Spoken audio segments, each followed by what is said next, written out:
चुगलखोर पड़ोसन। क्या कर रहे हो? छत पे जाके अखबार पढ़ूंगा।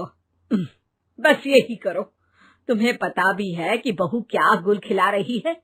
उसने नया फेसबुक अकाउंट बना लिया है। रोज 10 फोटो डालती है। हमारे परिवार की तो नाक कटवा देगी ये। और तुमको ये बात कैसे पता चली? अरे पड़ोसन ने बताया। उसकी बहू भी फेसबुक पर है ना, तो उसको पता चल गया। हाँ हाँ, जैसे तुम तो बहुत भोली हो। पड़ोसन रोज सास को उसकी बहू के नाम पर भड़काती थी। आज तो आपकी बहू कह रही थी मुझसे आके कि आप दिन भर खाती रहती है, खा खा के घटोत्कच हो गई है। क्या? उसने मुझे घटोत्कच बोला? अरे वो खुद ना कटी सुपर्णखा है। आप कह रही हो तो सही होगा, लेकिन आप उसको बताना मत कि मैं ये सारी खबरें आपको देती हूँ। शाम को जब बहू पड़ोसन के पास जाती है, आज तो तेरी सास तुझे सुपर्णखा कह रही थी, कल ताड़का भी कह देगी। पता नहीं इतनी अच्छी बहू मिली है, फिर भी वो तुझे राक्षसनी क्यों समझती है? आप कितनी अच्छी हैं। आप मेरी सास की हर बात मुझे बता देती हो, वरना मुझे पता ही नहीं चलता कि वो मेरी पीठ के पीछे इतनी बुरी बात करती है।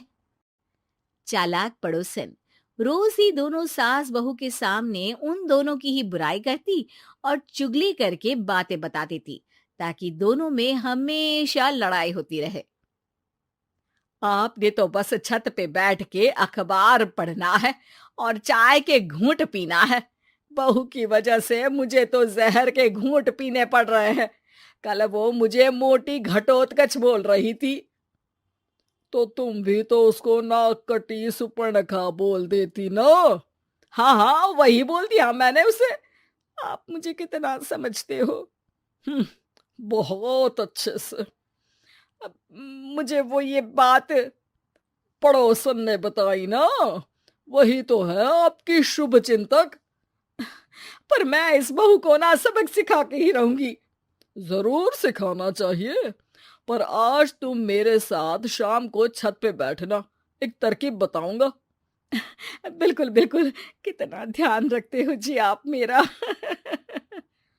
मैं ना सब ध्यान रखता हूँ। शाम को जब सास और ससुर छत पर बैठे होते हैं कि यहाँ खड़ी हो जाओ, यहाँ से ना तुमको पता चल जाएगा कि बहू की अगली चाल क्या है। अच्छा, कैसे? सवाल मत पूछो, जैसा कह रहा हूं वैसा करो। थोड़ी देर में ही छत पे बहू की आवाज आने लगती है। मेरी सास लायक ही नहीं है। मुझे पता होता तो सास बहू की भी कुंडली मिलवा लेती पहले ही। तेरी सास तो मुझे भी पसंद नहीं है।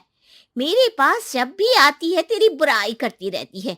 कभी सुपर्णखा कहती है, कभी हिडिंबा कह के कामचोर भी बोलती है, अरे कभी कभी तो चुगलखोर भी बोल देती है। काश आप जैसी होती मेरी सास। ऊपर छत पे पड़ोसन और बहू की आवाज सुन के सास के होश उड़ जाते हैं। समझी? जी समझी। सुबह तुम्हारे सामने ये बहू की बुराई करती है और शाम को बहू के सामने तुम्हारी। मतलब आप सिर्फ अखबार नहीं पढ़ते, सारी खबरें भी रखते हैं। अब तो इस पड़ोसन को भी सबक सिखाना पड़ेगा। शाम को सास बहू को जाके पड़ोसन की साजिश के बारे में बता देती है। हाँ, मुझे माफ कर दो माँ जी। तुम भी अपनी माँ जी को माफ कर दो, इन्होंने भी तो तुमको बहुत कुछ कहा है। अरे बस बस, अब ये सोचो कि पड़ोसन को सीधे कैसे करना है। अगले दिन सुबह पड़ोसन सास का इंतजार कर रही होती है, लेकिन वो देखती है कि वहां सास और बहू एक साथ आ जाते हैं। अरे अरे, आज दोनों एक साथ। हाँ, सोचा कि बहू की पीठ पीछे बुराई करने से क्या फायदा, मुंह पे ही बोलती हूँ मैं।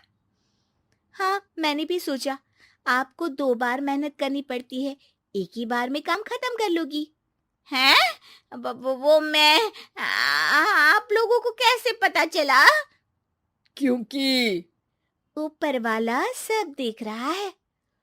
पड़ोसन ऊपर देखती है, वहां ससुर खड़े होकर हंस रहे होते हैं। मतलब आप हमारी बातें सुन लेते थे? हाँ, सुन लेता था और मजे भी लेता था। आपको तो शकुनी होना चाहिए। क्या चाल खेली है आपने, एकदम सास बहू के सीरियल जैसी।